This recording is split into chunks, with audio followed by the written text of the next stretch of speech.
سعيد بن الحصيب رضي الله عنه قال سمعت رسول الله صلى الله عليه وسلم يقول العهد الذي بيننا وبينهم الصلاة فمن تركها فقد كفر. اللہ کے رسول صلی اللہ علیہ وسلم کا یہ فرمان کہ العہد جو عہد ہے الذي بيننا وبينهم جو ہمارے اور ان کے بیچ میں یعنی مشرکین اور کفار کے بیچ میں جو عہد ہے وہ کیا ہے؟ الصلاة ہے. فمن ترکھا جس نے اس صلاح کو چھوڑ دیا فقد کفر اس نے کفر کیا. رواہ احمد و ابو داود و ترمذی و نسائی و ابن ماجہ. اسے احمد، ابو داود، ترمذی اور نسائی اور ابن ماجہ نے روایت کیا ہے.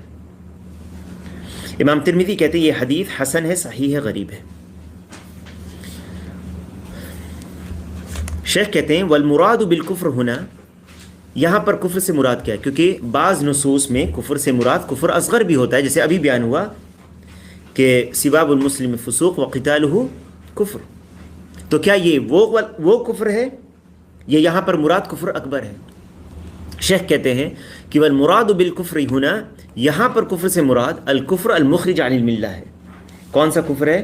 جو ملت سے خارج کر دیتا ہے. کیسے؟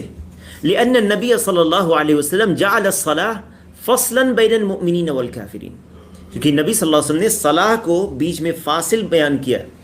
یہ جو فرق کرنے والی چیز کیا ہے؟ صلاح. تو جس نے اس کو چھوڑ دیا پھر کوئی فرق نہیں رہا، تو اس کو فصل بنائے بین المؤمنین والکافرین. ومن المعلوم ان ملت الکفر غیر ملت الاسلام.